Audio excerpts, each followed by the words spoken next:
세상의 모든 지식 언더스탠딩. 이번에는 네. 트럼프 얘기 좀 들어보겠습니다. 그 사진 보셨습니까? 트럼프 취임 사진?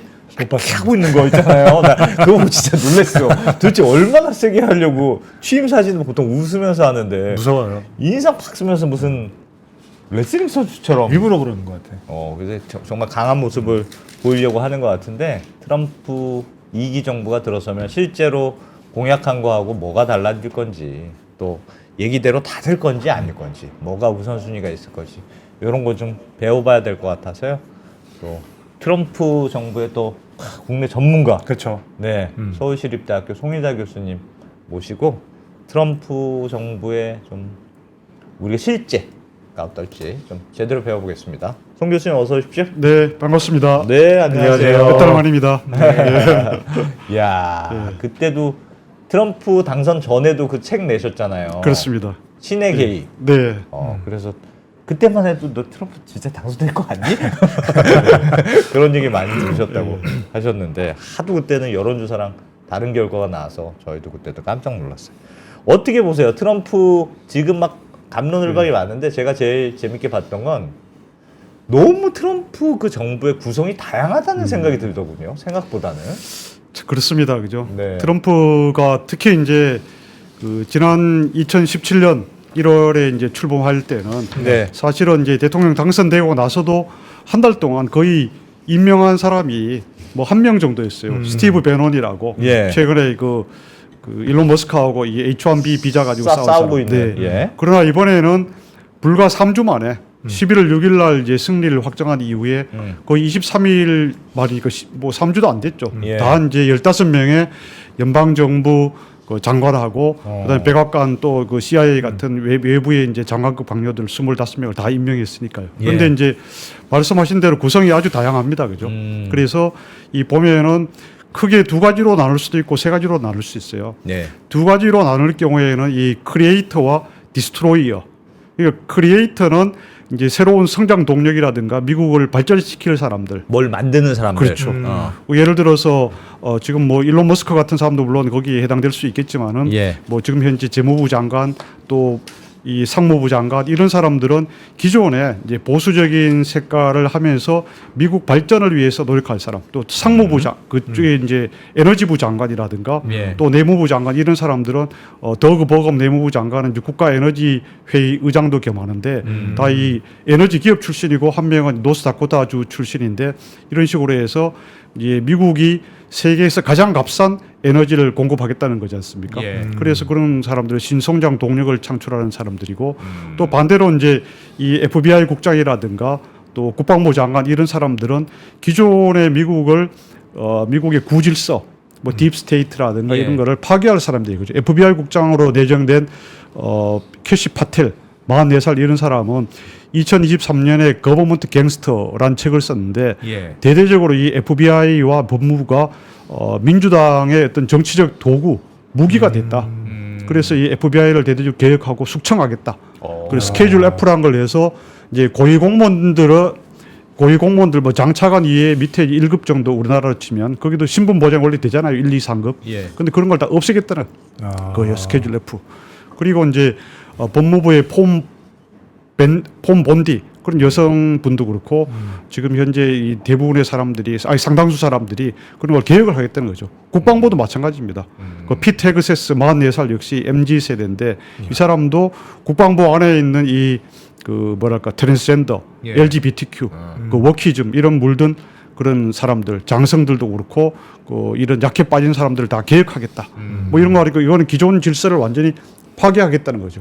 그러면서 동시에 이제 이런 또 지금 백악관에 AI하고 크립토 짜르 임명했잖아요. 그죠? 예. 그렇죠. 뭐 그런 사람 다 이제 뭐죠? 그쪽에 여러 이제 기업들, 테크 기업들 CEO도 있지 않습니까? 그죠? 호로위츠라든가 또 이 우버 이런 회사들의 이제 CEO나 COO 출신들인데, 이런 것은 테크 기업들 출신들이 이렇게 많은 것도 처음이죠. 예. 그렇죠. 비벡 라마스와니도 마찬가지입니다.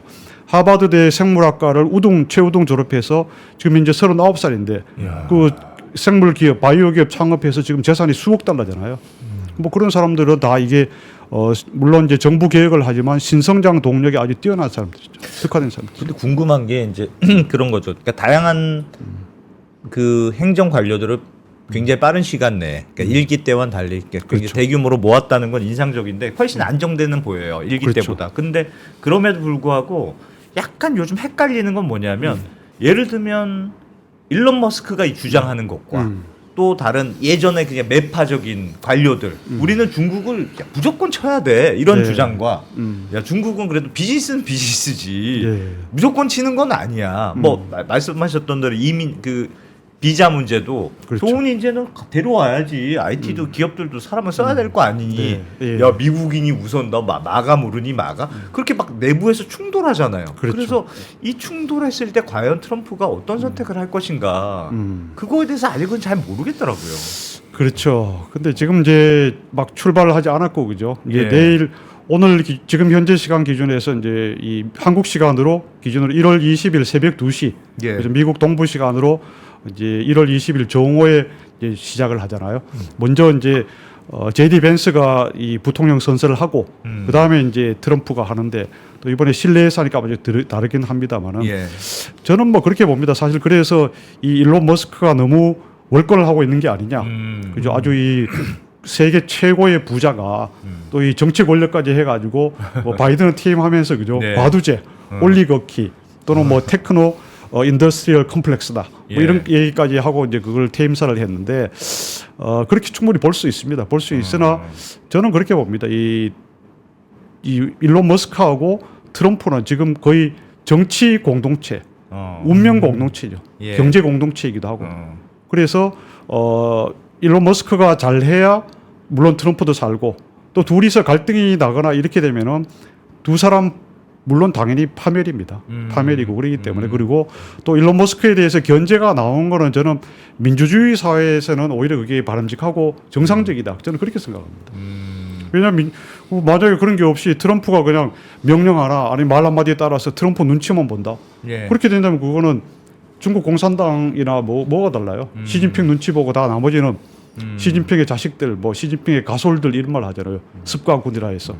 근데 그런 거 아니고 이제 오히려 이 일론 머스크하고 저쪽에 이 스티브 베논이라든가 정통 이 아메리카 퍼스트 강력하게 마가 주장하는 사람들이 서로 이렇게 뭐 그렇다고 해서 완전히 이렇게 반목하는 건 아니잖아요. 갈등을 하고 그 전에 이제 또 재무부 장관, 상무부 장관 임명할 때도 사실 머스크 미는 사람하고 또 다른 사람 미는 사람이 달랐잖아요. 예. 스콧 베센트 그렇죠. 재무장관하고 예. 하워드 러트닉 상무장관이 그래서 서로 바뀌어버렸는데 뭐 그런 게 저는 민주주의 사회에서 당연히 있을 수 있는 또 건강한 그 뭐랄까 갈등 조정 과정이다 하고 트럼프는 그 과정에서 이제 과거에 이제 일기 때는 아무래도 자기 입지가 좁고 그렇기 때문에 사실 자기 편이 거의 없었잖아요. 예. 자기 메이크 아메리카 그레이트 어게인 또는 아메리카 퍼스트에 동조하거나 자기 그것을 이해하는 사람이 거의 없었어요. 그쵸. 그 안에 이제 특히 내각에는 거의 없었어요. 그죠? 뭐 엄청 반발도 많이 했어요. 그때는 그렇죠. 강요들이. 예. 그래서 서로 뭐 안 맞아가지고 예. 사실 그 뭡니까 렉스 틸러슨 재무장관 뭐 이 트위터로 그냥 해고되기도 하고 사실 2년 내에 10명이 떠나버렸어요. 맞아요. 장관들이 맞아요. 제가 조사를 보니까. 예. 근데 이제 트럼프는 지금은 다 자기하고 이 의기투합하는 자기 마가 동지들이기 때문에 대다수가 예. 트럼프는 거기서 일단은 이 컨실리에이터 조정자의 역할을 충분히 하지 않을까. 뭐 그런 데 대해서 본인도 좀 여유가 있는 것 같아요. 조금 여러 정책들 중에 뭐가 조금 더 강조가 될까요? 그럼 뭐 굉장히 트럼프 하면 뭐 다양한 키워드들이 있잖아요. 뭐 관세도 무역과 관련된 관세도 있고 뭐 이민 정책도 이민 정책도 있고 뭐 다양한 것들이 있는데 뭐가 좀 더 일단은 상대적으로 이제 뭐가 조금 더 힘이 실리고 뭐는 조금 덜 실리고 그럴 것 같긴 한데요. 뭐 워낙 이제 공약을 또 많이 하고 예. 또 하려고 하겠다는 걸 많이 했기 때문에 사실은 뭐 우선순위보다 뭐를 꼭 특별히 더 하고 적게 하겠다라고 가늠하기는 사실 쉽지 않은데요. 예. 제가 보기에도 그렇고 많은 그 미국 전문가들은 일단은 이제 이 반이민 정책, 그 이 불법 이민자 문제가 첫 번째 프라이어리티 우선순위가 아니겠느냐. 그거는 양보가 안 될 거다. 양보가 안 되죠. 아. 계속 그 이야기를 했고 거기 불법 이민자들에 대해서 이 에일리언이다, 이방인이다, 예. 또는 미국의 피를 더럽히고 있다, poisoning the blood of American, 뭐 이런 식으로 얘기까지 했기 때문에 이거는 이제 반드시 할 거고요. 그 특히 이제 미국 역사상 가장 큰 강력한 최대 규모의 추방 작전, 매시브 디포테이션을 하겠다는 거고, 예. 그렇기 때문에 사실은 여기에서 특히 이제 주목되는 것이 트럼프 1기에도 4년 내내 있었고 지금도 스위스 군용칼이라는 별명을 불리고 있는 스티븐 밀러라는 백악관에 이번에 정책 담당 부실장이 된 친구가 있어요. 예. 원래 39살인데 아주 젊지만 대머리인 친구인데 이 친구가 이제 이런 국경과 이민 문제에 있어서 최고 전문가예요.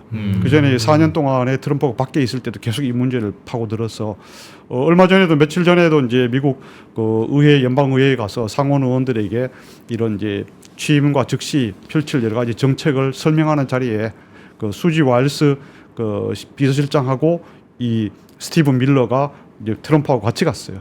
그래서 이 사람이 아마 이걸 총괄을 할 텐데 첫날 뭐 일단 행정명령도 하고 뭐 거의 둘째 날부터 이 추방 작전을 할 거라고 하는데 이게 상당히 주목이 됩니다.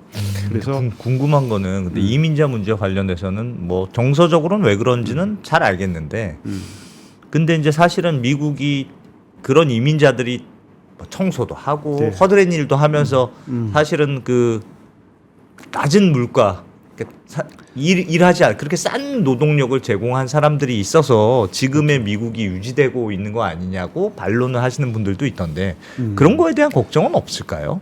그러니까 그게 나가면 네. 당연히 뭐 미국 사람들로 그 자리에 채워져야 될 테고 그러면 훨씬 높은 임금을 줘야 될 텐데 그건 괜찮나?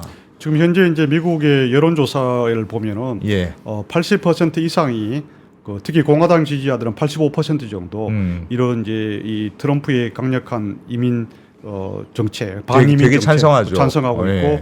있고 민주당 지지자들도 예전보다 지지율이 상당히 높아졌어요. 거의 50% 이상 60% 되고 있는데 예. 그것이 왜 그러냐 하면은 이 중남미에서 이제 오다가 또 최근에는 캐나다 쪽으로도 많이 오고 있어요. 예, 1, 그렇죠. 2년 전부터는 있죠. 그래서 이제 뭐 트리도가 그렇게 된 것도 이제 25% 하겠다는 것도 그런 문제가 있는데 실제 이 사람들이 와가지고 미국의 싼 임금하고 이제 이런 뭐 3D 업종에 종사하는 건 사실이지만은 예.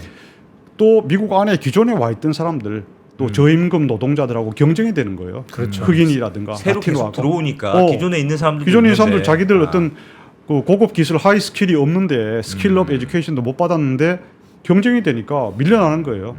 그리고 어쨌든 이 사람들이 와서 1년, 2년 뭐 또 이게 와도 그냥 몇천 명 오는 게 아니라 거의 1년에 100만 명 이상씩 왔으니까 예. 이게 결국 곳곳에 집값을 높이는 그게 되는 거예요. 그래서 선거에서 트럼프가 이걸 강력하게 얘기했는데 뭐 심지어 이 이민자들이 모두 잡아먹고 있다 뭐 이런 얘기도 했잖아요. 뭐 잡아먹고 고양이도 그래. 먹고 예. 있는데 그런데 그럼에도 불구하고 우리 같으면은 야 진짜 이거 도저히 말이 안 통할 것 같은데 이게 먹힌 거죠. 먹혀서 사실은 트럼프가 또 여러 흑인과 라티노 표도 상대적으로 많이 높아졌어요. 예. 예상을 깨고. 그런데 이게 효과가 있었다고 보고. 근데 더 이제 중요한 거는 사실 이번에 그러면 어떻게 할 것이냐. 예. 미국 역사상 이게 처음이 아니거든요. 그죠? 제일 가까운 곳으로는 1954년 6월 이때 이제 아이젠하워 대통령, 네. 공화당 대통령이 거의 71년 전이네, 그죠? 그때 이것을 오퍼레이션 웨트백이라 해가지고 예. 이런 멕시코에서 온 이민자들을 그 미국에 와서 불법으로 체류하고 있는 사람들을 다 군인들, 경찰들 다 동원해 가지고 또 헬기, 뭐 비행기, 버스, 집차, 자동차 이런 걸 막 동원해서 각 지역에서 LA, 샌프란시스코, 시카고 이런 데서 이 어떻게 보면 직장에도 가고 막 이렇게 해서 그걸 이제 찾아서 급습. 그래서 또 이 디텐션 캠프 이런 데 수용을 했다가 멕시코로 막 보내고 그랬어요. 진짜 정말 군사 작전처럼 했어요. 하네요. 사실 우리는 이제 그런 걸 뭐 역사 교과서에 가르치거나 누가 하지 않아서 그런데 이게 미국 역사에 분명히 있더라고요. 제가 저도 여러 가지 자료를 찾아봤더니 그런 게 있어서 1년 동안에 한 100만 명을 돌려보냈고 또 1955년 2년째는 한 22만 명 정도. 이게 62년까지 지속이 됐는데 그 이후로 어떻게 됐습니까? 그건 이제 사실상 이렇게 수루루루 사라졌죠 거의. 그 이후에 못했는데 그러다 보니까 이제 이렇게 이제 이게 약간 비인간적인 거죠. 비인간적으로 뭐 있던 부모 자식이 헤어지기도 하고, 그렇죠. 뭐 강제로 보내고 그때만 해도 이제 불법 이민자 자녀 태어나도 다 미국 시민권 주고 예. 그랬으니까 뭐 좀 컸을 경우에도 있잖아요, 그죠? 그래서 뭐 돌려보내는데 이게 너무나 비인간적이다 해가지고 이게 아니라 이 심사 같은 거를 더 강화하고 이거는 이제 뭐 안 하자라고 합의한 건 아니지만은 사실상 폐지가 됐었어요. 예. 뭐 대통령도 물론 이제 아이젠하워에서 또 이 케네디로 바뀌고 뭐 그런 것도 있었지만은 근데 어쨌든 이제 트럼프는 그때 거의 70년 전에 했던 그것도 있기 때문에 그것을 모델로 하되 그때보다 더 크게 하겠다는 거죠. 더 크게라는 거 뭐냐면 그때 아이젠하워가 1년 동안에 100만 명, 2년 동안 합치면 130만 명보다 더 크게 최소한 150만 명, 200만 명을 해보내겠다는 거예요. 예. 그런데 이제 무조건 다 하는 게 아니고 범죄 경력이 있거나 그 과거 멕시코 중남미 오기 전에 범죄 경력 또는 미국에 와서 범죄가 있거나. 본 사람들, 그죠? 그리고 또 명백하게 불법 이게 다큐멘트가 되지 않고 온 사람들, 그 최근에 1, 2년 사이에 온 사람들, 그것을 우선적으로 하겠다고 합니다. 하여튼 그렇기 때문에 이것이 이제 사실은 잘 하면은 그 큰 그 완전한 그 업적이 될 수 있고 그죠. 또 반대로 약간 잘못하거나 이렇게 이 큰 사회적인 문제가 되면은 야 이게 너무 잔인하고 비인간적이다 이러면은 사실은 트럼프가 이 이른바 100일 동안은 허니문 기간이잖아요. 예. 뭐 길게는 뭐 6개월이라 하지만 일단 100일 동안은 허니문 기간이고 지금 트럼프 출범 2기 출범을 앞두고 미국 사람들 전체 한 55% 정도가 상당히 지지를 하고 있더라고요. 예. 긍정적으로 잘할 것이다라고. 예. 이건 뭐 그 역사상 최근 한 20년 동안 유례가 없는 그 높은 지지율 또는 긍정적인 평가인데 그럼에도 불구하고 이게 양날의 칼이 될 수 있어요. 근데 저의 일단 판단은 트럼프가 이 불법 이민자 대규모 송출 그 추방 작전을 최근에 뭐 두세 달 전에 5, 6개월 전에 한 게 아니고 거의 한 2년 전부터 계속 얘기를 했어요. 예. 그렇죠. 그렇기 때문에 스티브 밀러하고 톰 호먼이라고 보더 짜르가 있습니다. 그 사람은 이제 경찰관 출신인데 과거에 이제 이민 단속국 그 국장 대행 출신이에요. 그런 예. 사람들이 사람들이 상당한 그거를 하지 않았을까 지금 해서 잘할 걸로 일단 기대를 합니다. 일단 그게 대규모로 이루어질 거다. 미국 안에서는 그것이 이 세기사적인 특히 21세기 들어 처음인 거고 거의 70년 만에 처음 하는 거니까 상당한 이 헤드라인 그 뉴스를 장식하게 될 것 같아요. 현재로서는 이제 시카고가 유력하다. 시카고 왜냐하면 이제 오바마의 그 본고장이잖아요. 예. 그렇죠. 그리고 거기 그런 데가 이른바 이제 생추어리 시티라 해가지고 그 이 불법 이민자들을 받아주는데요. 막 예를 들어 이제 텍사스주 그 그레그 에봇 지사 이런 데는 공화당 사람들인데 싫어해요. 예. 우리는 다 돌려보내려고 하는데 바이든이 그걸 오픈 보더 폴리시 해가지고 못하게 한 거예요. 그건 인간적으로 인권 차원에서 바람직하지 않다 그래서 그럼 일단 들어오게 했는데 그거 놔두면 어떻게 됩니까? 범죄도 늘어나고 그렇죠. 이 주정부나 각 그 우리나라 치면 시군 자치구에서 자치단체에서 비용을 많이 내야 되잖아요. 예. 환경 쪽도 좀 변화가 많이 있겠죠, 교수님? 그것도 뭐 그렇죠. 대표적인 바이든 정부의 그렇습니다. 색깔이잖아요. 예, 그래서 뭐 이 트럼프 아마 이제 행정명령 중에서 이 전기차에 대한 보조금이라든가 이 환경에 대한 문제, 환경에 대한 의도적인 그 상당한 그 많이 했잖아요. 그죠? 그런데 이제 트럼프는 그걸 가지고 뭐라 그랬습니까? 그린 뉴 스캠이다. 그 새로운 녹색 환경 사기다 이렇게 하잖아요. 예. 사실 그러면서 미국이 세계 최고의 최다의 그 석유 또 셰일가스 이런 에너지 보유국인데 이런 이 환경 보호라는 고상한 명분에 사로잡혀서 우리 스스로가 그런 걸 채굴도 안 하고 화석 연료를 다 방치해 가지고 비싼 에너지만 하고 계속 이걸 이렇게 하는 거는 사실 미국이 스스로의 국력을 또 위상을 약화시키는 거다. 이 트럼프 생각은 그거잖아요. 지금 현재 세계 최대의 온실가스 배출 국가는 중국이거든요. 그렇죠. 미국은 2위예요. 근데 정작 중국은 물론 전기차는 개발해서 그거는 자기들 산업적인 목적에서 이렇게 열심히 하지만은 나머지 이렇게 오염 물질이 제일 많이 배출하는 중국은 정작 그런데 왜 미국이 앞장서 가지고 스스로의 족쇄를 채우느냐. 그리고 에너지 가격이 싸야 우리나라도 그렇지 않습니까? 네. 뭐 한전 가격이 예전에 이제 전기 공급 가격이 낮을 때는 제일 낮은 그 에너지 가격을 이제 기업들이 이거 하니까 사실 원가에 엄청난 그게 세이브가 되거든요. 예. 가정용하고는 달라요, 그죠? 그래서 트럼프는 더 로이스트 에너지를 가격을 공급해야 이것이 결국 미국 기업의 보조금이다. 미국에서 운영하는 기업들에게. 그러니까 이제 그걸 직접 그렇게 하면은 한국 기업이나 다른 외국 기업들도 미국에 스스로 와서 공장을 지을 것이다. 이런 기대를 많이 하고 있는 거죠. 요즘 그게 그래서 유행처럼 이제 트럼프는 이제 환경 문제, 전기차 보조금, 뭐 또 넓게 나가서 IRA 그 여러 가지 보조금 이런 것들도 축소할 가능성이 매우 높죠. 저는 그거는 뭐 거의 그건 명확하다. 기정사실일 걸로 보고 있습니다. 중국과 관련돼서는 약간 혼재된 얘기들이 사실 좀 있어요. 왜냐하면 얼마 전에도 제가 인상적으로 본 게 틱톡도 네. 이제 금지, 야, 미국에서는 틱톡 이제 못 하는 거야 했는데 트럼프의 지원 많이 한 부자가 찾아가서 나 네. 틱톡에 투자 많이 했는데 그냥 쫓아보내면 어떡하니? 그래서 90일 유예주고 그래서 유예해줬다. 그 사례를 보니까 정말 트럼프는 비즈니스맨에 가까운 사람이 아닐까. 그러니까 다양한 이해가 앞으로 충돌하게 될 텐데 다 하고 싶죠. 막아 그렇죠. 하고 싶고 모든 걸 하고 싶지만 결국은 이해관계가 충돌됐을 때 결국은 트럼프는 비즈니스를 선택하는 사람 아닐까? 그런 생각은 들던데. 뭐 그렇게 충분히 볼 수 있죠. 예. 뭐 트럼프 평생 뭐 비즈니스맨을 했고 그죠. 또 예. 워낙 거래에 능하고 그리고 실제로 이제 트럼프의 맞사위 제러드 쿠슈너는 그런 말을 했어요. 그 트럼프는 이 절대 he is not fixed. 그는 고정된 사람이 아니다. He is really fluid. 뭐 다른 말로 하면 flexible이지만 아주 이 물처럼 예. 잘 바뀐다. 예. 그래서 아주 이 진짜 플렉서블한 유연한 사람이다. 그렇기 예. 때문에 진짜 트럼프는 그래서 마지막에 도장을 찍을 때까지 모른다. 협상을 끝난 게 아니라 모른다. 모른다. 계속 그렇게 하잖아요. 그죠? 예. 그런데 저는 중국에 대해서는 생각이 저는 이제 그렇게 틱톡 건에서도 트럼프의 생각은 저는 정해져 있다고 봅니다.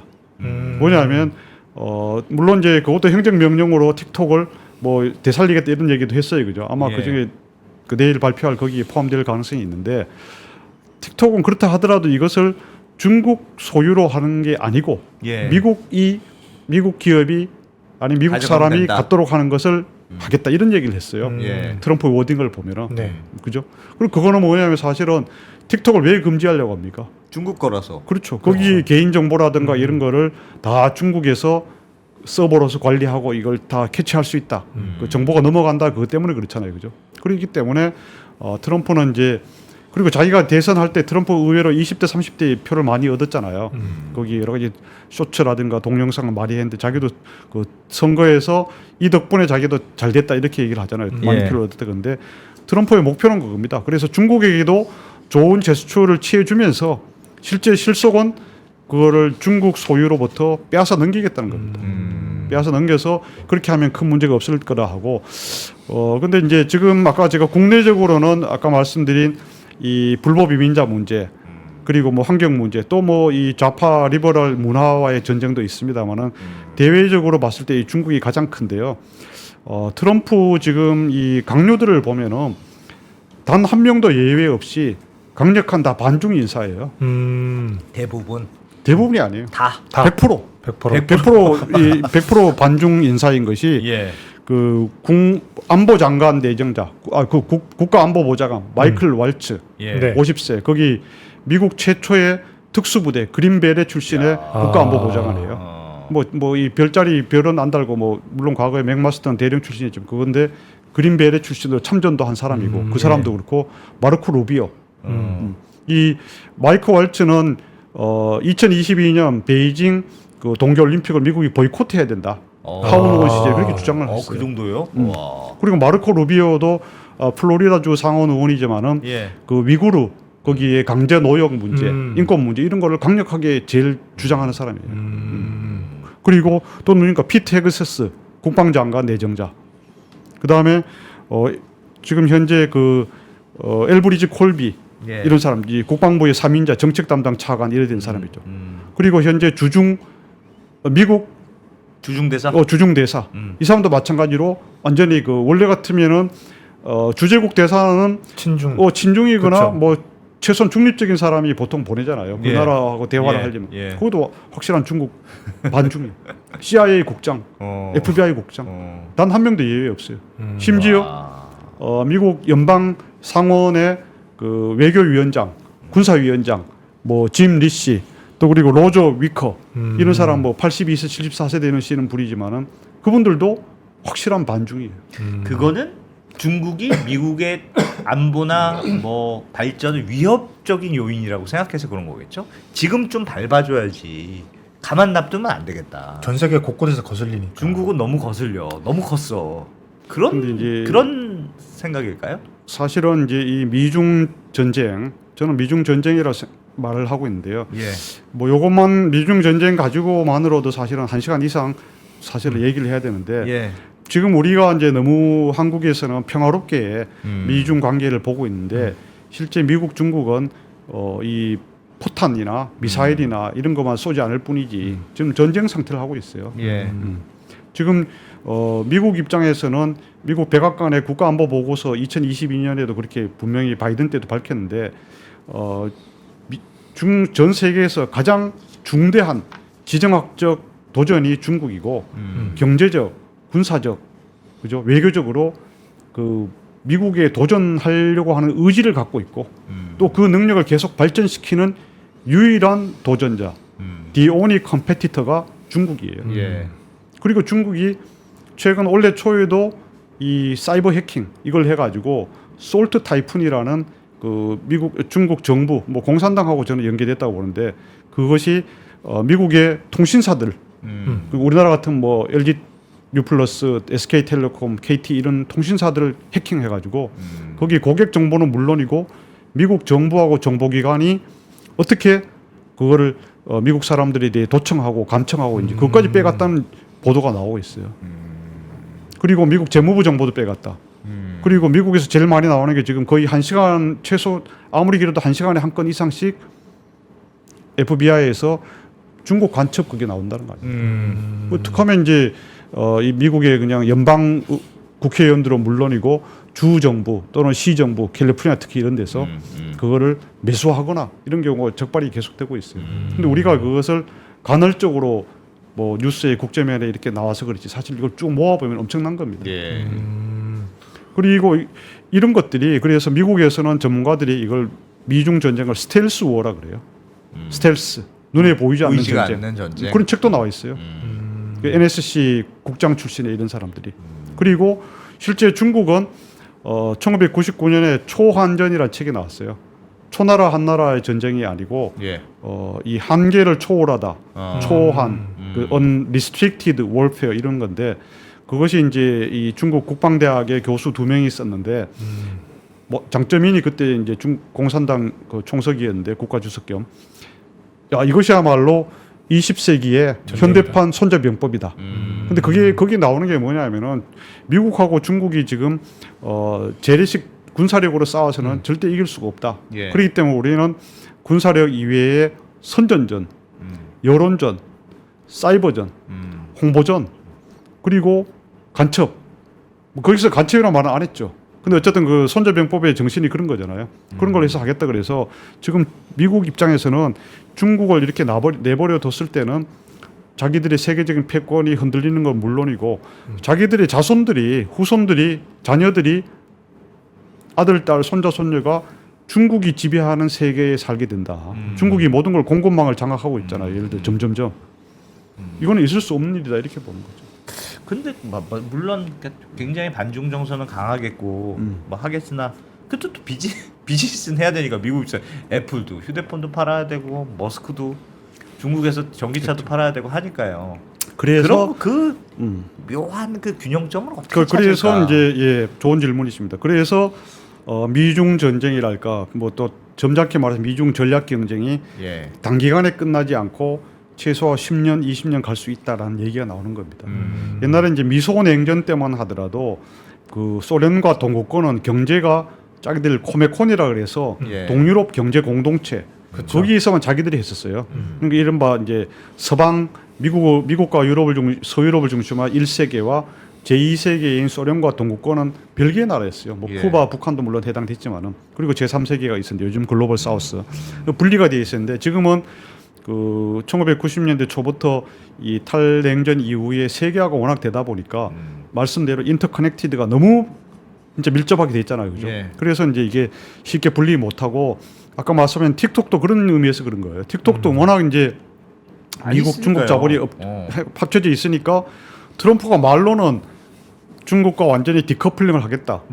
Total Independence from China economically 경제적 독립을 하겠다고 공약도 몇 개 있지만 그게 잘 안 되는 것이 서로 밀접하게 연결되어 있는데 그러나 제가 봤을 때 그리고 실제로 미국 사람들이 쓴 책을 보면은 논문과 이런 걸 보면은 중국에 절대로 여기에서 더 이상 밀려서는 안 된다.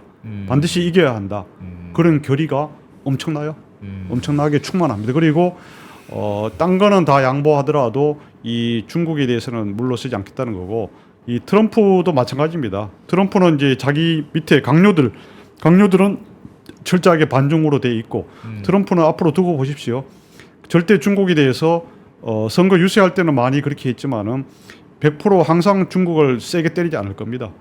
트럼프는 중국을 과거 일기 때도 좀 그랬습니다. 많이 칭찬도 하고 좋게 얘기할 겁니다. 그러니까요. 이번에도 협상하면서 관세도 막 협상하고 그렇죠. 그랬잖아요. 그래서 자기는 이제 트럼프는 자기 대통령의 역할이 니고시에이터다, 협상가다 하기 때문에 그런 이제 강경과 온건 발언을 계속 왔다 갔다 해서 트럼프가 진짜 이 사람 반중이 맞아? 이렇게 할 계속 한국에서는 또 특히 한국에서는 그렇게 많이 생각할 겁니다. 그러나 중요한 건 트럼프의 본심입니다. 트럼프의 본심은 2011년에 Time to Get Tough라고 하는 트럼프 책에서 트럼프가 쓴 책에서 예. 확실하게 China is our enemy 딱 정했습니다. 우리 터프하게 하는 게 기본 전략이야. 그렇죠. 그런데 그것을 이제 전략적 또는 전술적으로 부드럽게 하고 역할 분담을 할 뿐입니다. 그래서 우리 한국 사람들이 오해를 하지 말아야 되고 이 중국의 세계 지배라든가 세계 특히 미국의 패권을 흔들려고 하는 것 또 자기들이 2049년에 이제 신중국 그리고 중국 공산당이 중국 대륙을 장악한 100주년이 되는 거잖아요. 신중국 출범 100년이 되는 게 2049년이에요. 그때까지 중국은 이 미국을 허물어서 세계 1위 자리가 올라가겠다는 게 중국몽이잖아요. 예. 중국몽이고 그걸 위해서 이 태평양을 동서로 나눴을 때 하와이를 기점으로 나눠줘요. 그랬을 때 중국은 이 서태평양을 그때까지 다 장악하겠다. 미국 너들은 그냥 이 쉽게 말해 옛날에 서반구 웨스턴 헤미스피어에 미국하고 유럽하고만 적당히 살아라 이런 거고 우리가 이제 뭐 그린랜드라든가 최근에 네. 파나마 운하 거기에 대해서도 트럼프가 야 뭐 제국주의 아니야? 그죠? 뭐 가져간다고 그래요. 중국 보고는 뭐 대만 뭐 점령하면 안 된다고 하면서 야 이건 뭐 오히려 트럼프가 얘는 뭐 중국도 빼앗아가 아이고 뭐죠 그린랜드도 그렇고 파나마도 야 이게 말이 되냐 21세기에 이런 얘기를 하지만은 예. 거기도 사실 가장 큰 본질은 중국이죠. 그렇죠. 그게 또 중국에 대한 견제. 그렇죠. 중국에 대한 견제라기보다 중국이 도발을 하는 거죠. 뭐냐 단적으로 파나마 같은 경우에 1912년인가에 파나마 운하가 그 완공이 됐는데 그때는 기술이 없어가지고 파나마가 한 게 없어요. 예. 다 미국이 다 설계와 빠졌다면서요. 뭐 예. 건축과 이런 거 건설 노동자들도 아마 상당수 가서 또 많이 2만 명 이상이 뭐 미국 사람만은 아니겠지만 희생을 해가지고 지어서 그렇기 때문에 원래는 파나마 운하가 영구 미국 운영을 한다 그랬잖아요. 근데 이제 70년대 80년대 여러 가지 뭐 세계적인 흐름이 그래가지고 이제 여러 가지 이제 카터 때인가 이 합의를 해서 맞습니다. 결국은 이제 99년인가 이때 이제 넘겨주고 그죠. 예. 그랬는데 뭐 그래서 이제 파나마가 하면 좋은데 2017년에 원래 대만하고 국교를 맺고 있던 파나마가 전격적으로 중국하고 수교를 했잖아요. 맞습니다. 그러면서 어떻게 됐습니까? 1대1로 들어. 1대1로의 그 뭐 중국의 특기가 뭡니까? 막 돈을 왕창 퍼붓는 거잖아요. 막 항만의 운영권 가져오고 막 그렇죠. 그랬다면서요? 뭐 이거 고속도로도 지어주고 뭐도 네. 해주고 뭐도 지어주고 그러면서 어떻게든 빚더미에 앉게 해가지고 자기들 그 복속시키잖아요. 물론 그 과정에서 중국은 당연히 약간의 이제 부패한 정치 지도자들에게 돈도 찔러주고 많이 그렇게 할 겁니다. 그죠? 뭐 그러다 보니까 파나마 자체의 국내 정치가 중국화가 되고 있잖아요. 중국화가 되면 어떻게 됩니까? 파나마 운하 운영에서도 중국의 입김이 강화돼서 거기 아닌 말로 무슨 카메라를 할 수도 있고 뭐를 해서 다 이제 그러니까 중국에서 다 컨트롤할 수 있는 거죠. 근데 그 파나마 운하는 어떻습니까? 미국 입장에서는 그 대서양과 태평양을 연결하는 이제 군사 전략적인 요충지기도 그렇죠. 하잖아요. 네. 뭐 이 함선이나 네. 그 왔다 갔다 해야 되는데 그걸 막아버리면 그냥 그대로 국가 안보적인 그 엄청난 위협이 되니까 그래서 오죽했으면은 이제 트럼프가 직접이 아니라 꼭 군사적으로 점령하겠다는 게 아니라 그거는 이제 트럼프의 특기가 그거잖아. 일단 상대방의 기를 죽이고 그 엄청난 그걸 해서 상대방을 충격에 빠뜨려야 돼요. 공포. 트럼프의 주장이 가장 선호하는 게 fear잖아요. The real power is fear. 상대방에게 공포심을 흘러일으키는 거야말로 진정한 힘이다. 있기 때문에 트리도에 대해서도 마찬가지. 야, 51개주 되는 게 차라리 낫다. 그죠? 그냥 그 아예 정말 파나마 운하 군대를 보내서라도 하겠다. 그렇게 해야 사람들이 깜짝 놀라지. 야, 이 파나마 뭐 우리 원래 우리 거였는데. 그래 뭐 우리 원래 우리 거였는데 이제 중국 쫓아내고 미국하고 잘 살아야지.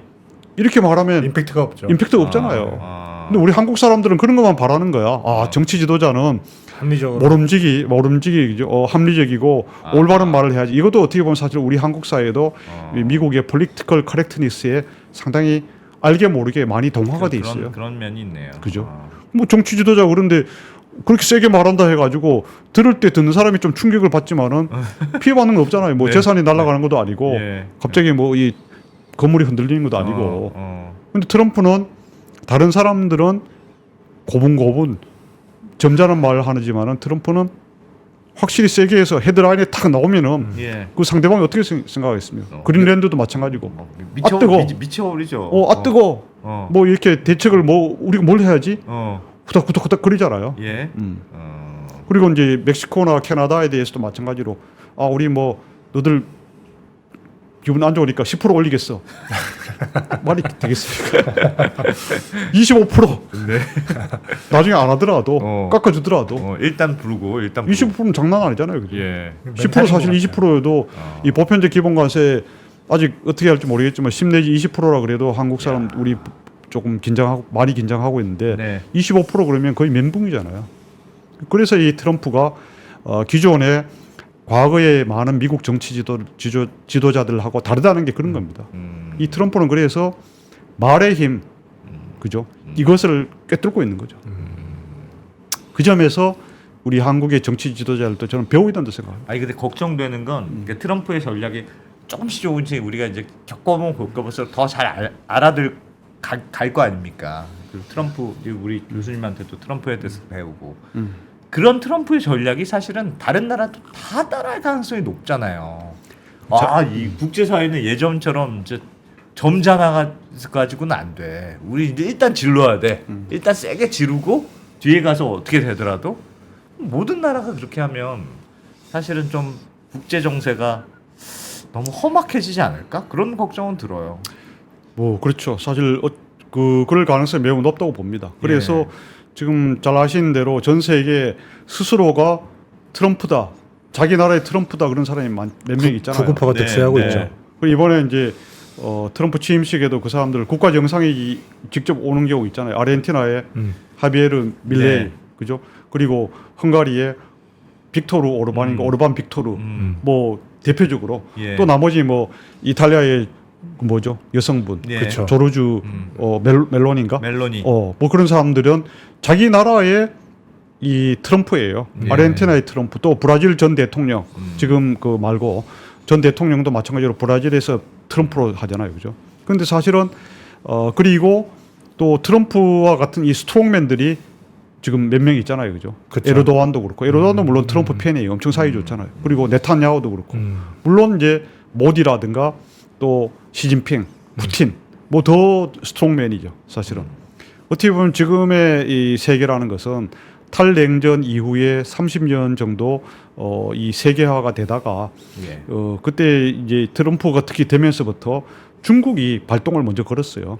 중국이 이제 시진핑이 2012년에 되고 2013년부터 이제 그 10년 넘게 지금 하고 있는데 중국몽이란 것 자체가 그 세계화의 말은 자기들이 글로벌리즘이라는 거 하지만 자기 국익 최우선주의잖아요. 예. 뭐 그래서 지금 전 세계가 이제 각자 도생 또는 자기 최우선주의가 되고 국민들이 그 자기 나라의 이익을 최대한 대변하는 우파 지도자 또는 강경한 자국 우선주의자들이 나오니까 전 세계가 사실 그렇게 되고 있어요. 그래서 이 파이낸셜 타임즈의 수석 외교 담당 칼럼니스트인 기드온 라크만이라는 사람이 있어요. 예. 저하고 같은 나이입니다. 63년생인데 그 책이 몇 년 전에 했는데 The Age of Strongman이잖아요.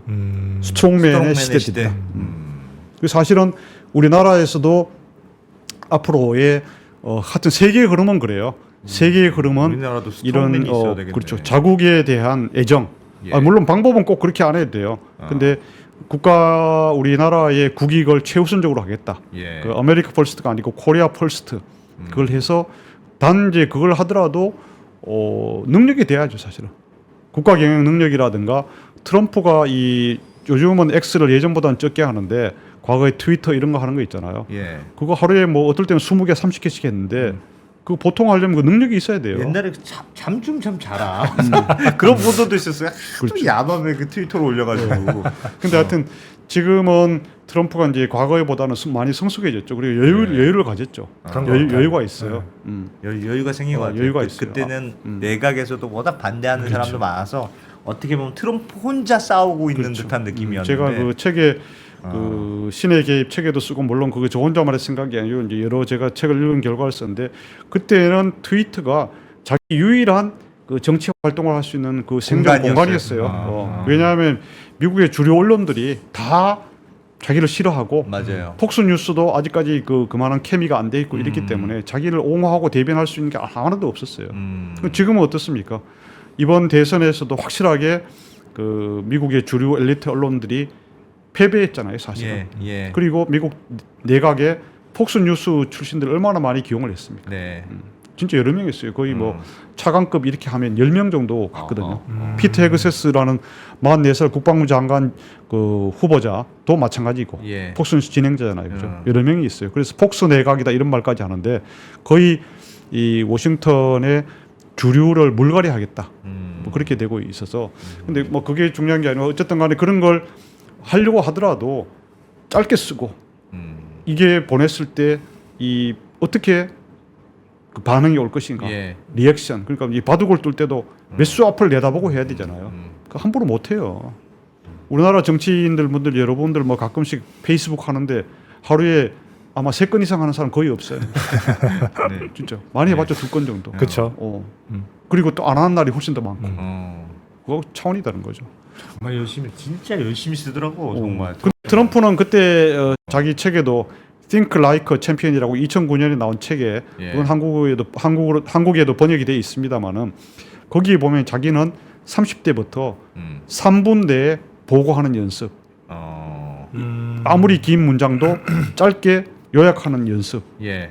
그리고 보고는 무조건 3분 내에 어떨 때는 1분 안에 다 할 수 있는 거를 계속 연습하고 그것을 기본으로 삼았다는 거 아니에요. 예. 그래서 이제 이른바 저희 학교 때도 그런 거 좀 했습니다. 서머라이즈 능력이 대단한 거예요. 압축적인 표현과 압축적인 정리 사고 능력. 그걸 계속 훈련했으니까 가능한 거죠. 그리고 미국의 특징은 이번에 내각에도 보면 나와 있지만은 우리나라처럼 행시, 사시 요즘은 사시는 아니지만은 변시라 그러지만 그죠. 그런 달달달 외워서 시험 본 사람이 내각에서는 단 한 명도 장관이 없어요. 그렇죠. 물론 행시, 외시, 사시 이런 제도도 없지만은 예. 다 이 진짜 독서, 그 다음에 글쓰기, 책을 많이 쓰죠. 또 그리고 스스로 책을 쓰는 거예요. 그런 사람들이 물론 기업인 출신도 있고 정치인 출신도 있고 그런데 공통적인 것이 그런 책을 쓰고 자기 생각이 있는 사람들이죠. 그 퀄리티가 다른 거죠. 트럼프도 마찬가지인 거죠. 트럼프도 그런 점에서 자기 스스로가 생각이 있는 사람이죠. 깊은 생각.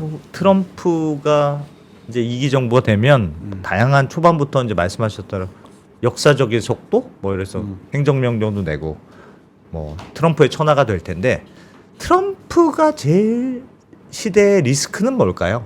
트럼프가 재발에 걸려서 넘어질 것 같은 포인트는 뭐가 있을까요?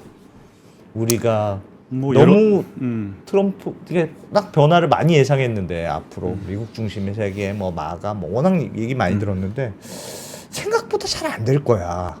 그런 포인트는 없을까요? 지금 현재까지는 현재 아직 출범도 안 했으니까 그리고 네. 뭐 물론 여러 가지 있죠. 아까 예. 맨 처음 말씀드린 이 불법 이민 이자 추방이라든가 이런 문제에 있어서 만약에 너무 과격하게 그렇죠. 했을 때 어마어마한 과격하거나 저항이 있을 텐데. 또 엄청난 저항이 있어가지고 아. 이 불협화음 내지 충돌이나 이런 게 막 생길 수 있잖아요, 그죠? 예. 뭐 약간 너무 거칠게 한다든가 이럴 수 있잖아요. 뭐 그러면은 뭐 그런 데 대한 이제 뭐 비판 여론 또는 뭐 시위라든가 이런 게 난다든가 뭐 이런 게 되면 상당히 위험에 처할 수 있고 그리고 무엇보다도 자기들 이제 이 트럼프 캠프 트럼프 진영 안에서의 이 사람들이 이제 말을 안 들을 수도 있잖아요. 예를 들자면 이런 자기들끼리 거죠. 싸우고. 그렇죠. 뭐 FBI라든가 이런 사람들이 뭐 16 그 의사당 난입 사건에 대해서 다 이제 그걸 면책을 해주겠다, 사면을 한다든가 또뭐 그런 얘기를 계속 하고 있어요. 지금 뭐 펜 본디 법무부 장관 청문회도 나오고 그런데 이거는 대통령의 명령이라 하더라도 이 미국 헌법에 어떻게 저떻게 뭐 서로 충돌할 수 있어요. 그래서 사실은 그 안에서 믿었던 사람들, FBI 국장 후보자, 그다음에 법무부 이런 지명자 예. 이런 사람들이 말을 몇 개씩 안 듣고 서로 이게 갈등이 나잖아요, 그죠? 예. 일단 이제 그 내부에서의 그 불협화음 충돌 이게 말을 안 듣기 시작하면은 그 트럼프 힘이 빠지는 거죠, 사실은. 바깥 나라에서 외국에서 뭐 아무리 그걸 떠나서 그래서 일단은 마찬가지로 아까 말씀하신 일론 머스크와 또 트럼프 다른 기존 참모들 간의 어떤 그런 반목이나 이게 너무 심하게 되면은 그런 거고 그래서 트럼프가 그리고 또 물론 이제 공화당과 의회 공화당 상원과 하원에서 또 이 조율도 해야 되고 그래서 트럼프가 지금은 사실은 이제 일기 때의 독주와 달리 그런 거를 잘 관리하는 진짜 그게 그런 과제가 될 것 같아요. 과제가 될 것 같고 저는 이제 한국 입장에서 저보고도 가끔 어떤 여러분들이 물어요. 트럼프 앞으로 4년 동안 잘할 것 같습니까? 예. 4년 후에 다시 진짜 물론 출마도 못하지만은 예. 헌법 개정하지 않는 완전히 그 망가대 혹시 나오는 거 아니겠어요? 과연 잘 될까요? 이렇게 묻는 사람이 있어요. 예. 저는 그때 이제 그런 얘기해요. 물론 그럴 가능성이 있는데 한국 입장에서는 트럼프가 잘 되도록 도와줘야 되는 것이 한국에게도 큰 도움이 된다. 그래야만 트럼프가 어쨌든 간에 4년 동안 특별한 그 암살당하거나 네. 또 탄핵되거나 완전히 또 자멸하지 않는 한 4년을 미국을 이끄는데 예. 트럼프 미국이 잘 되도록 트럼프와 나는 같은 한 배를 탔다. 트럼프의 성공이 꼭 대한민국의 성공이다. 이런 마음을 가져야 대한민국도 같이 잘 될 수 있다. 그리고 미국이 잘 되어야 한국이 활동할 수 있는 한국이 성장하고 발전할 수 있는 번영할 수 있는 공간이 저는 더 커진다. 이렇게 봅니다. 근데 약간 그런 측면도 이게 바이든 정부 때는 어쨌든 그래도 한국, 미국, 한국, 일본 이게 약간 동북아의 안보 동맹 이런 게 훨씬 그 컨셉이 강했던 것 같은데 트럼프 정부 들어서는 얄짤없어요. 그런 그 안보 동맹이라는 컨셉은 많이 약해진 거 아닙니까? 그래서 한국이 별로 눈에는 북한 때문에 이벤트는 되지만 맞아, 아니, 별로 이렇게 눈에는 없는 것 같아요. 트럼프는 이제 그런 거는 뭐냐면 트럼프가 제일 싫어하는 게 다자 간에 어떤 뭐 이 연합체를 만들어서 예. 거기에 뭐 있잖아요. 사인하고 뭐 하는 걸 트럼프는 별로 안 좋아해요. 그게 별로 효과가 없다. 그건 진짜 이벤트를 위한 이벤트다 이렇게 보고 있고 그래서 트럼프가 제일 선호하는 건 1대1로 양자 간에 해서 딜을 해야 미국의 국익에 가장 큰 도움이 된다. 이런 걸 주장하고 있어요.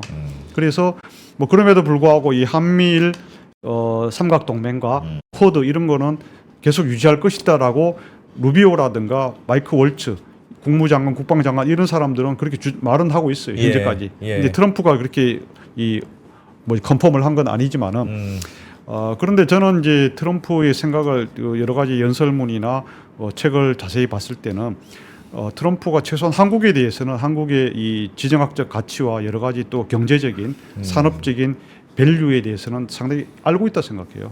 근데 트럼프의 특징이 그겁니다. 아까 그린랜드, 덴마크에 대해서도 캐나다에 대해서도 예. 또 파나마에 대해서도 그런 데서 보듯이 야 우리가 힘드니까 좀 도와줘. 이렇게 절대 얘기 안 하잖아요. 예. 그렇죠. 그런 사람이 아니에요. 그렇죠. 그러니까 이제 우리는 야 트럼프가 진짜 뭐 우리하고 같이 해서 좀 진실되게 허심탄회하게 야 미국이 너무 힘드니까 좀 너들이 와서 이렇게 뭐 좀 도와주면 좋지 않겠냐 이렇게 하면은 한국 사람이 그래 예 아이고 형님 알겠습니다 이렇게 할 거예요. 근데 트럼프는 절대 그런 스타일이 아니에요. 예. 그렇게 지금까지 78세까지 살아온 적이 않았어요. 예. 트럼프 스타일은 이제 제가 말씀드렸잖아요. 일단 조지고 시작한다. 큰 소리로 뻥치는 거예요. 완전히 길을 죽이고 그렇게 하기 때문에 그리고 트럼프의 본심이 뭔지를 알아야 돼요. 그래서 뭐 100억 달러 뭐 방위비 뭐 그 한국어 머니머신 그것도 자세히 보면은 한국어 머니머신 같은 나라다. 한국 머니머신이다. 좋다 이거예요. 내가 백악관에 있었더라면 100억 달러를 받았을 것이다. 이런 말이지. 예. 100억 달러 내라고 하지 않았어요. 근데 어쨌든 간에 100억 달러라는 상징적인 말을 하니까 한국 사람들은 요즘 어떤 사람들 그래요. 우리가 50억 달러 줘야 되는 거예요. 100억 달러 줘야 되는 거예요. 그런 말 하지 않았어요. 솔직히 예. 얼마 내라고. 예. 근데 트럼프의 본심은 야 내가 이렇게 뻥치고 하는데 너들이 잘 생각해서 미국하고 한국이 뭘 하면 잘 살 수 있을지 서로 좋은 딜을 할 수 있도록 너들도 잘 생각해 봐라. 예. 저는 그런 메시지를 주고 있다 생각해요. 그래서 근데 거기에서 우리가 그냥 힘든 거 아닙니까 이게? 쉽지 않죠. 우리는 머리를 많이 써야 되잖아요. 그러니까 쉽지 않죠. 스트롱맨을 상대로. 그래서 한국 사람들이 한국의 많은 지식인이나 엘리트들이 트럼프 되는 걸 부담스러워했죠. 예. 싫어 내지 부담스러웠죠. 왜냐하면은 전혀 다른 캐릭터. 바이든은 우리가 뭐 말만 하면 바이든이 그런 스타일이에요. 예. 진짜 우리 뭐 형님 우리가 많이 힘든데 뭐 이렇게 해주시고 한미연합 훈련도 합시다. 그래 좋아. 우리 당연히 해야지. 뭐 우리 동맹이잖아. 그런데 그 대신에 미국의 국력은 계속 떨어져요. 예. 미국의 국력은 계속 쇠락해요. 지금 미국의 국가 부채가 2024년 11월로 36조 달러 넘었잖아요. 그래서 그러나 트럼프는 그런 스타일이 아니기 때문에 트럼프의 본심은 그래도 야 바이든과 저는 큰 차이는 없다 생각해요. 미국이 진짜 힘들잖아. 너들이 좀 잘해서 같이 좋게 말해서 윈윈 할 수 있는 걸 해오면은 나는 들어주겠다 이런 생각이에요. 그래서 저는 우리가 이제 트럼프 시대에 한국이 살려면은 야 뭐 트럼프 걔 또라이 같은데 어떻게 잘하는지 못하는지 두고나 보자. 우리 필요한 것만 하고 우리는 그냥 방어만 잘하면 되지 않겠냐. 이렇게 생각하면 백전백패고 우리 도움이 하나도 안 돼요. 그게 아니고 야 트럼프도 알고 보면은 진짜 아쉬워하고 불쌍한 사람이다. 말로야 뭐 아메리카 퍼스트, 예. 미국의 새로운 황금 시대, 예. 골든 에이지 오브 아메리카 이런 얘기 계속 떠드는데 사실은 한국이 거기에 동참하거나 동참하지 않고 삐딱선을 탄다든가 중국 편에 가면은 불가능해요. 그만큼 한국이 가치가 중요합니다. 예. 왜냐하면은 이 평택 기지가 있어서 중국의 비수, 중국이 제일 가까운 그거도 있지만은 이 서방 자유 진영의 글로벌 이 경제 공급망에서 예. 한국이 제일 그 포트폴리오나 제조업이 뛰어나잖아요. 그렇죠. 그 조선업뿐만이 아니에요. 맞습니다. 지금 중국 때문에 뭐 철강, 2차 전지, 뭐 디스플레이, 뭐 조선도 중국이 밀렸지만은 뭐 반도체 하나만 남아 석유화학 그리고 다 밀려서 지금 고전하고 있지만은 이 포트폴리오라든가 제조 생산 역량은 공정 능력은 세계 최고잖아요. 사실 일본이나 독일, 대만보다 훨씬 낫기 때문에 한국하고 파트너십이 돼서 원전도 마찬가지고 이렇게 하면은 미국도 살고 한국도 살아요. 예. 그래서 우리가 이제 관점을 바꿔서 야 트럼프도 불쌍하다. 트럼프가 말은 아무리 저렇게 해도 트럼프의 본심은 저런 게 있다. 우리가 그걸 잘 꿰뚫고서 잘 보면 보여요. 잘 안 봐서 그렇지. 볼 생각을 안 하고 그래서 그렇지. 트럼프는 이상주의자보다는 비즈니스맨에 가깝다는 정의는 맞는 것 같죠, 교수님 보시기에. 당연하죠. 이상주의자는 아니죠. 그러나 이제 뭐 이상이랄까 비전은 있죠. 국가 꿈은 있죠. 꿈은 있다는 점에서 허황된 이상주의자는 아니나 예. 꿈이 분명하죠. 미국을 다시 강하게 하겠다, 위대하게 하겠다. 그죠? 미국의 황금 시대를 다시 너무 열겠다. 강한 것 같은데요. 뭘 더 강하게 절대 하려고 강하지 그러지. 않아요. 아니에요? 미국이 이제 2차 세계대전 이후에 1950년대만 하더라도 전 세계 GDP의 거의 한 40% 정도 가까이를 차지했는데 예. 지금은 25%잖아요. 그리고 중국이 미국 GDP에 지금은 이제 환율이 낮아져서 예. 그 66%로 내려갔지만은 70%를 넘은 적도 있잖아요. 그거는 미국이 2차 세계대전 이후에 최초의 그런 일이었어요. 일본이나 독일도 50%를 넘지 못했어요. 사실 이제 그때 글로벌 금융 위기 때 2006, 7, 8년 이때 예. 이제 중국을 견제했어야 되는데 예. 그 글로벌 금융 위기 터지는 바람에 그것도 미국에서 터지는 바람에 시기를 놓친 거죠. 그래서 이 중국이 지금 국제적인 권위 있는 과학 논문 발표, 게재, 네이처지 이런 데서 보면 제가 오늘 그 자료를 못 가져왔는데 최근에 나온 이코노미스트 이런 데 보면은 예. 2020년부터 그 중국이 다 앞서고 있어요. 그래서 그런 거를 그리고 이제 지금 현재 군사 무기 이런 거에 있어서도 현재까지는 뭐 항공모함이나 이런 것이 미국보다는 떨어지지만은 지금 중국이 가전 제품 원래 한국보다 훨씬 못했잖아요. 예. 그렇죠. 한 5년 전, 10년 전만 해도 네. 하이얼 뭐 이런 거 해봤자 야 이거 뭐 다 짝퉁 아니야 뭐 샤오미도 그렇고 그랬는데 근데 결국은 중국이 엄청난 인구에다 엄청난 시장이 있고 모든 거를 다 싸게 만드는. 정부에서 대주고 이러니까 보조금 더 주고 그러니까 계속 혁신을 하니까 저도 청소기 지금까지 중국제 한 번도 안 썼는데 네. 너무너무 좋다 그러니까 로라이 최고입니다. 로봇 청소기 있잖아요. 네. 네. 말도 로보락, 못하고 한 십몇 년 쓰던 거 로보락. 결국은 뭐 그거 뭐 빨래도 된다 그래가지고 네. 와이프가 너무 좋아하더라고요. 근데 저는 전 세계가 그 가정의 그 로봇 청소기만 그러겠습니까? 예. 그렇죠. 점점점 이렇게 되면은 그리고 미국은 마땅한 제조업 별로 없잖아요, 사실. 예. 맞습니다. 예.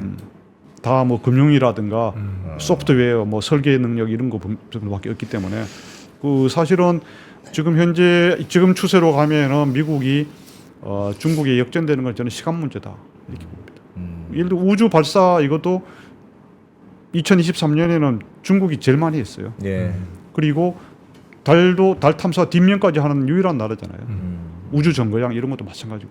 그리고 이 팽창하는 속도, 군사력을 늘리는 속도 이런 것이 미국의 5배, 6배 된다는 거 아닙니까? 예. 예. 그리고 이거는 뭐 경제력, 군사력, 그 경제력으로도 인구가 미국 대비 4배 많고 매년 100만 명 이상, 130만 명인가 이공계 대졸자가 나오고 예. 중국은 이제 이 모든 국가 역량을 이 전략 산업에 쏟아붓고 있잖아요. AI, 양자 컴퓨터, 바이오 또 뭐 많잖아요. 자율주행차, 예, 예. 뭐 드론 이런데 또 이 다 군사화할 수 있는 그런 데만 하고 있어요. 그래서 이 부동산이라든가 소비 이런 거는 뭐 최근에 들어서 조금씩 이렇게 부양책을 하고 있지만 그건 희생되더라도 국가 목표를 위해서 당의 목표를 위해서 희생할 수밖에 없다 예. 이런 생각을 하고 있잖아요. 그런데 이게 결국은 이제 언제 미국이 승리할 것이냐 중국이 승리할 것이냐는 중국이 이제 이런 내부적인 리스크, 내부의 모순을 계속 얼마나 견딜 수 있냐 이것도 있고, 그죠? 또 미국이 얼마나 잘하느냐도 미국이 있고. 또 얼마나 잘하느냐. 미국도 역시 내부적인 문제가 있는데 이 동맹이나 한국을 한국, 유럽 뭐 다 일본까지 물론 인도도 이렇게 잘 하느냐 달려 있는데 예. 여기에서 이런 이제 미국의 장점과 단점 또 중국의 한계와 장점을 알고서 근데 우리는 어디 편에 들어서야 될 것이냐. 뭐 미국 편 들어야죠. 아니 중국 편에도 가까이 있으면 중국 가까이 지내면 좋죠. 사이 좋게. 그러나 우리가 이제 사드 때 경험을 했지 않습니까? 누구도 좋은 꼴을 본 적이 없어서. 사드 때 완전히 보여줬잖아요. 민낯을 다도 아니고 조금 보여줬고 그 이후에도 중국이 한국을 대하는 거 보면은 너들은 진짜 옛날 우리 집에서 대감집에 모습 살던 놈들 이런 식으로 대하잖아요. 예, 예. 시진핑이 한 번도 안 왔잖아요. 10년 동안. 2014년 한 번 오고. 그리고 우리나라 뭐 장관이나 누가 가면은 진짜 어디 홍콩 총독 앉듯이 그렇게 그죠? 않게 하고. 뭐 총독이 아니고 홍콩은 행정장관입니다만 뭐 여러 가지로 보면 그러기 때문에 우리가 그 미국하고 관계를 잘 하는 것이 지금 현재도 전 세계 전 지구상에 200개가 넘는 나라 가운데서 우리나라의 유일한 동맹국이 미국이지 않습니까? 그렇죠. 동맹의 그걸 생각해서도 그렇고 현재까지 군사력 경제력에서 전 세계를 가장 압도하고 있는 것이 미국인데 그리고 미국하고 이 뭐랄까 공급망을 잘 하면은 대표적인 게 이제 원전 동맹을 했지 않습니까? 이번에 원전 동맹뿐만 아니라 이것을 반도체도 그렇고 또 AI도 할수 있는 그렇고 건 많이 할 수 있는 거 있다. 다 해야 돼요. 그 이 선박 조선도 마찬가지고 그래서 한국이 미국을 도와줄 수 있는 거, 또 미국이 한국에 넘겨줄 수 있는 거, 예. 더 고급 기술이라든가 아니면 공동 개발도 해도 좋고 그 반도체 HBM 같은 거를 지금 이제 한국이 하고 있습니다만은 왜 딴 것도 못 하냐 이거예요. 충분히 할 수 있어요. 알겠습니다. 뭐 좀 네. 쉽지는 않을 것 같지만 그래서 저는 그래도 이제 뭐 열심히 우리나라 정부가 지금 예. 현재 뭐 여러 가지 어순해 가지고 외교부도 그렇고 뭐 국가안보실 제대로 뭐 기능을 하고 있지도 못하는 것 같은데 예. 그건 그렇다 하더라도 기업하고 정부가 좀 만나서 우리가 어떤 것을 어떻게 해야 될지 무조건 이제 뭐 방위비를 올려주겠다 이것만 할 게 아니고 우리가 미국에 무엇을 주고 무엇을 얻어낼 것인가 아니면 협상을 해야 된다. 같이 할 수 있는 칩이 뭐냐 예. 그거를 잘 해서 진짜 뭐 이걸 뭐 조선업에서 단순히 뭐 MRO하고 뭐 선박만 한다 이것만이 아니라 예. 같이 해서 이 새로운 공급망에 알겠습니다. 중국하고 별개의 그것을 만들 수 있어야 나가야 돼요. 원전 같은 것도 대표적으로. 알겠습니다. 야 오늘 교수님이 이런저런 차트도 좀 오셨는데 얘기하느라고 하나도 못 봤네요. 네, 잘 배웠습니다, 송희다 교수님. 트럼프 또 정부가 취임되고 또 변화가 있으면 또 모셔서 트럼프의 본심이 뭔지. 이게 본심을 얘기를 안 한 사람이어가지고 본심이 뭔지 저희 또 배워보겠습니다. 송 교수님 잘 들었습니다. 네, 감사합니다. 수고하셨습니다.